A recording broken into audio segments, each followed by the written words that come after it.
Hello friends, welcome to my channel. आज के इस वीडियो में हम लोग यूपी सुपर टेट के एग्जाम में पूछे गए प्रीवियस ईयर क्वेश्चंस को आपके साथ डिस्कस करेंगे, वो भी यूथ कंपटीशन टाइम्स की बुक के अकॉर्डिंग।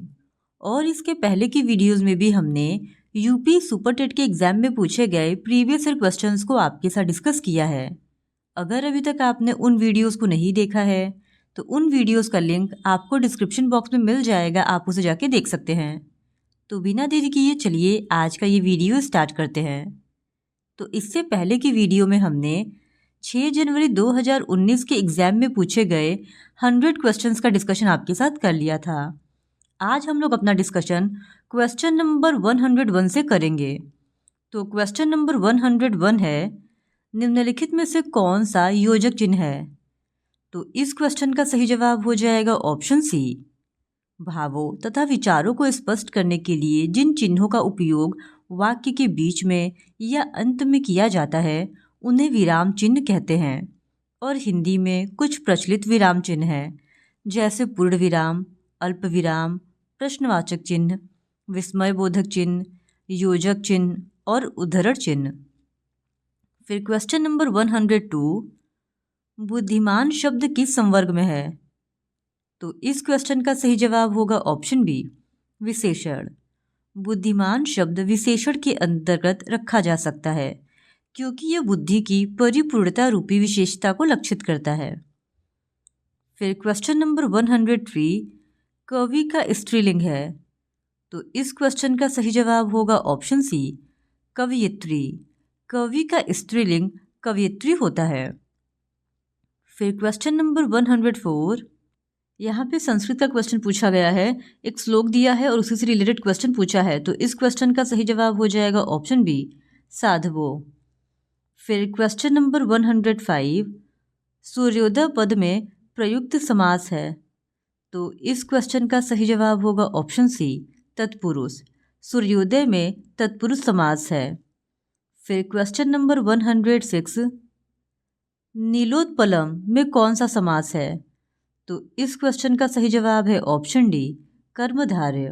विशेषण और विशेष्य का जो समास होता है उसे कर्मधारय समास कहते हैं। और कर्मधारय समास में दोनों पदों में एक ही विभक्ति होती है और यहाँ पे नीलोत्पलम में कर्मधारय समास ही है। फिर क्वेश्चन नंबर 107, दास्यति क्रियापद में लकार है। तो इस क्वेश्चन का सही जवाब होगा ऑप्शन सी, लट। फिर क्वेश्चन नंबर 108, यहाँ पे एक और संस्कृत का क्वेश्चन पूछा गया है और इसका सही जवाब हो जाएगा ऑप्शन ए, ताम्र।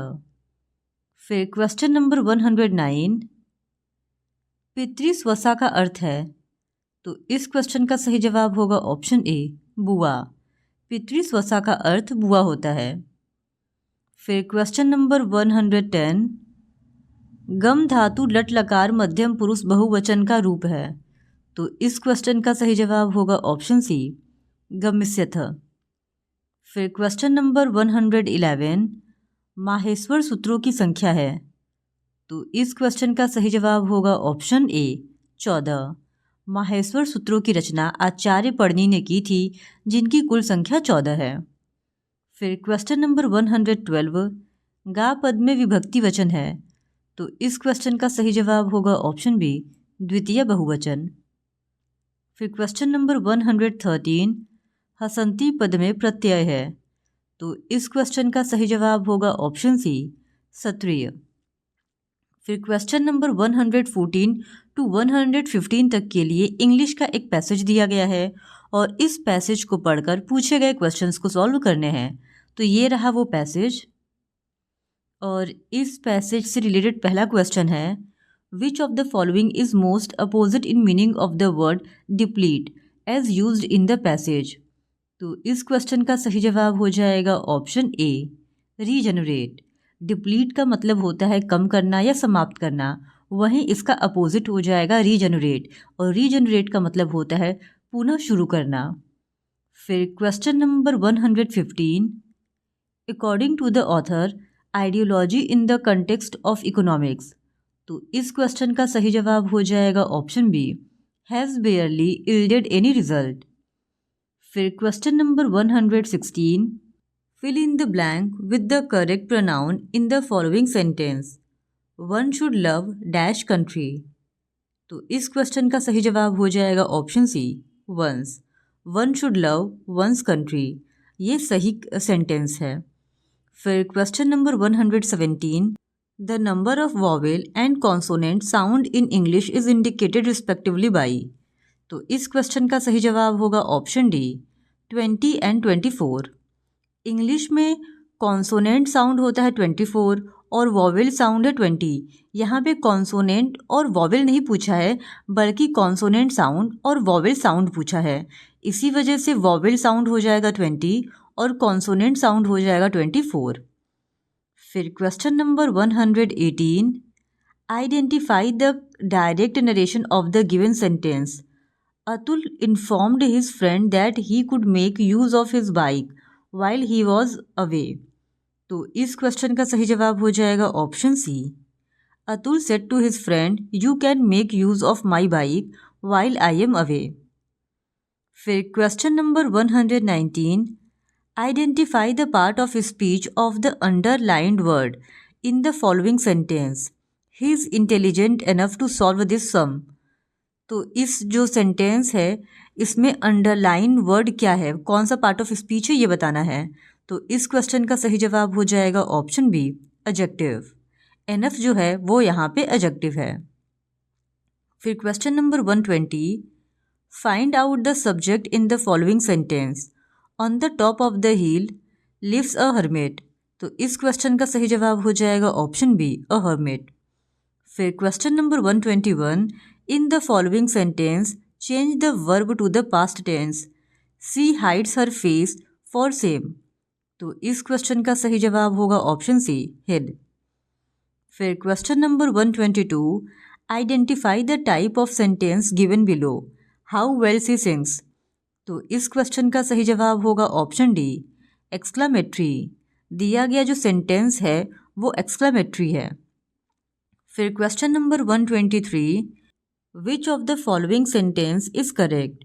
तो यहाँ पे 4 सेंटेंस दिए गए हैं और हम लोगों को बताना है कि कौन सा सेंटेंस करेक्ट है. तो इस क्वेश्चन का सही जवाब होगा option D, an FIR was lodged against him. फिर question number 124. The first Muslim president of the Indian National Congress was. तो इस क्वेश्चन का सही जवाब हो जाएगा option C, Badruddin Tyabji. भारतीय राष्ट्रीय कांग्रेस के पहले मुस्लिम अध्यक्ष कौन थे ये पूछा गया है, तो इसका आंसर हो जाएगा बदरुद्दीन तैयब जी. फिर क्वेश्चन नंबर 125. साइमन कमीशन के विरुद्ध प्रदर्शन में लाठीचार्ज से लगी चोटों से किस नेता की मृत्यु हुई. तो इस क्वेश्चन का सही जवाब हो जाएगा ऑप्शन ए, लाला लाजपत राय की. लाला लाजपत राय भारत के एक प्रमुख स्वतंत्रता सेनानी थे. इन्हें पंजाब केसरी भी कहा जाता है. वे भारतीय राष्ट्रीय कांग्रेस के गरम दल के 3 प्रमुख नेताओं लाल बाल पाल में से एक थे और सन 1828 में उन्होंने साइमन कमीशन के विरुद्ध एक प्रदर्शन में हिस्सा लिया, जिसके दौरान हुए लाठीचार्ज में वे बुरी तरीके से घायल हो गए और इसी कारण उनकी बाद में मृत्यु हो गई. फिर क्वेश्चन नंबर 126. लोकसभा द्वारा पारित धन विधेयक को राज्यसभा विचार विमर्श के लिए अधिकतम कितने दिनों तक रख सकती है. तो इस क्वेश्चन का सही जवाब होगा ऑप्शन सी, 14 दिन. फिर क्वेश्चन नंबर 127. प्रायद्वीपीय भारत का सबसे दक्षिण बिंदु कन्याकुमारी स्थित है. तो इस क्वेश्चन का सही जवाब हो जाएगा ऑप्शन सी, यानी कि भूमध्य रेखा के उत्तर में. फिर क्वेश्चन नंबर 128. निम्नलिखित समुद्री धाराओं में से कौन सी अटलांटिक महासागर की धारा नहीं है. तो इस क्वेश्चन का सही जवाब होगा ऑप्शन ए, अगुलहास धारा. अगुलहास धारा अटलांटिक महासागर की धारा नहीं है. अगुलहास धारा दक्षिण पश्चिम हिंद महासागर की गर्म एवं अस्थायी जलधारा है जो अफ्रीका की पूर्वी तट रेखा के 27 डिग्री दक्षिण से 40 डिग्री दक्षिण तक बहती है. फिर क्वेश्चन नंबर 129. नाथुला दर्रा भारत के किस राज्य में स्थित है. तो इस क्वेश्चन का सही जवाब है ऑप्शन सी, सिक्किम में. नाथुला दर्रा हिमालय का एक पहाड़ी दर्रा है जो भारत के सिक्किम राज्य में स्थित है. यह 14,200 फीट की ऊंचाई पर है और भारत और चीन के बीच 1962 में हुए युद्ध के बाद इसे बंद कर दिया गया था और वापस इसे 5 जुलाई 2006 को व्यापार के लिए खोल दिया गया। फिर क्वेश्चन नंबर 130, भारत में गरीबी का आकलन किस आधार पर किया जाता है? तो इस क्वेश्चन का सही जवाब है ऑप्शन ए, परिवार का उपभोग व्यय। भारत में गरीबी का आकलन परिवार का उपभोग व्यय के आधार पर किया जाता है और इसका आकलन राष्ट्रीय सांख्यिकी कार्यालय द्वारा आयोजित घरेलू उपयोग व्यय सर्वेक्षण द्वारा किया जाता है। फिर क्वेश्चन नंबर 131, इनमें से भारत की संविधान सभा के पहले अध्यक्ष कौन थे? तो इस क्वेश्चन का सही जवाब होगा option A, doctor Sachchidanand Sinha. Doctor Sachchidanand Sinha Bharat के प्रसिद्ध सांसद, शिक्षाविद, अधिवक्ता तथा पत्रकार थे। वे भारत की संविधान सभा के प्रथम अस्थायी अध्यक्ष थे, जबकि पहले अस्थायी अध्यक्ष डॉक्टर राजेंद्र प्रसाद थे। फिर क्वेश्चन नंबर 132, काकोरी षड्यंत्र केस किस वर्ष हुआ था? तो इस क्वेश्चन का सही जवाब होगा ऑप्शन बी, 1925 में। काकोरी कांड भारतीय स्वतंत्रता संग्राम के क्रांतिकारियों द्वारा ब्रिटिश राज के विरुद्ध भयंकर युद्ध छेड़ने की खतरनाक मंशा से हथियार खरीदने के लिए ब्रिटिश सरकार का ही खजाना लूट लेने की ऐतिहासिक घटना थी, जो 9 अगस्त 1925 को घटित हुई थी। इन क्रांतिकारियों ने 9 अगस्त 1925 ईस्वी को लखनऊ के निकट काकोरी स्टेशन में एक रेलगाड़ी रोककर सरकारी खजाने को लूट लिया था। इस लूटकांड में पंडित राम प्रसाद बिस्मिल, रोशन सिंह, राजेंद्र लहड़ी तथा अशफाक उल्ला खां को फांसी दी गई। अन्य व्यक्तियों को आजीवन कारावास की सजा देकर अंडमान भेज दिया गया और 17 लोगों को लंबी सजाएं सुनाई गई और चंद्रशेखर आज़ाद फरार हो गए थे। फिर क्वेश्चन नंबर 133, भारत में अवस्थापित होने वाला प्रथम राष्ट्रीय उद्यान है? तो इस क्वेश्चन का सही जवाब है ऑप्शन ए, जिम कॉर्बेट राष्ट्रीय उद्यान।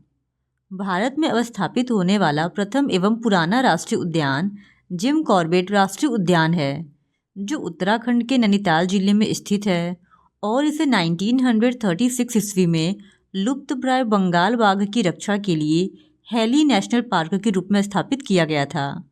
इसका नाम जिम कॉर्बेट के नाम पर रखा गया था, जिन्होंने इसकी स्थापना में महत्वपूर्ण भूमिका निभाई थी। फिर क्वेश्चन नंबर 134, निम्नलिखित में से कौन सा कथन शिक्षण के संदर्भ में सही नहीं है? तो इस क्वेश्चन का सही जवाब होगा ऑप्शन डी, शिक्षण केवल कक्षा तक सीमित रहने वाली प्रक्रिया है। ये जो कथन है वो शिक्षण के संदर्भ में सही नहीं है, क्योंकि शिक्षण केवल कक्षा तक सीमित रहने वाली प्रक्रिया नहीं है, बल्कि यह एक ऐसी प्रक्रिया है जो खेल के मैदानों, पुस्तकालयों, प्रयोगशालाओं, वाचनालयों, संगोष्ठियों या अन्य वास्तविक परिस्थितियों में भी सुचारू रूप से संपन्न होती है। फिर क्वेश्चन नंबर 135, प्राथमिक विद्यालयों में मिड डे मील कार्यक्रम प्रारंभ करने का प्रमुख कारण है? तो इस क्वेश्चन का सही जवाब होगा ऑप्शन सी, नामांकन संख्या बढ़ाना। प्राथमिक विद्यालयों में मिड डे मील कार्यक्रमों का प्रारंभ 15 अगस्त 1995 को हुआ था, जिसके कुछ उद्देश्य थे, जैसे बच्चों के पोषण स्तर में सुधार करना, विद्यालयों में नामांकन संख्या बढ़ाना और ग्रीष्मावकाश के दौरान अकाल पीड़ित क्षेत्रों में प्रारंभिक स्तर के बच्चों को पोषण संबंधी सहायता प्रदान करना। फिर क्वेश्चन नंबर 136, उद्दीपन अनुक्रिया सिद्धांत का प्रतिपादन किसने किया? तो इस क्वेश्चन का सही जवाब होगा ऑप्शन बी, थॉर्नडाइक ने। उद्दीपन अनुक्रिया सिद्धांत का प्रतिपादन एडवर्ड एल थॉर्नडाइक ने किया था। फिर क्वेश्चन नंबर 137, पढ़ने और लिखने की अक्षमता है? तो इस क्वेश्चन का सही जवाब होगा ऑप्शन बी, डिसलेक्सिया। डिसलेक्सिया पढ़ने और लिखने से जुड़ी एक अधिगम विकलांगता है, जिसका असर पढ़ने और भाषा को समझने पर पड़ता है। डिसलेक्सिया से पीड़ित बच्चों को पढ़ने, लिखने, स्पेलिंग लिखने या बोलने में कठिनाई होती है। फिर क्वेश्चन नंबर 138, किसने कहा नवाचार एक ऐसा विचार है जिसमें व्यक्ति नवीनता का अनुभव करता है? तो इस क्वेश्चन का सही जवाब होगा ऑप्शन बी, E.M. रोजर्स ने। E.M. रोजर्स ने नवाचार को परिभाषित करते हुए लिखा है कि नवाचार एक ऐसा विचार है जिसमें व्यक्ति नवीनता का अनुभव करता है। नवाचार पाठ्यक्रमों में गुणात्मक परिवर्तन से लेकर शिक्षण पद्धति एवं शाला प्रबंधन तथा जन समुदाय की शाला में सहभागिता के तरीकों से संबंधित होता है। फिर क्वेश्चन नंबर 139, भारतीय शिक्षा के इतिहास में सर्वप्रथम किस समिति ने अपव्यय एवं अवरोधन पर विचार दिया? तो इस क्वेश्चन का सही जवाब होगा ऑप्शन ए, हार्टोग समिति ने। ब्रिटिश कालीन शिक्षा में प्राथमिक शिक्षा के संबंध में हंटर कमीशन, लॉर्ड कर्जन तथा हार्टोग समिति ने प्राथमिक शिक्षा की समस्या पर विचार की तथा उनकी समस्याओं के समाधान के लिए रूपरेखा भी तैयार किया।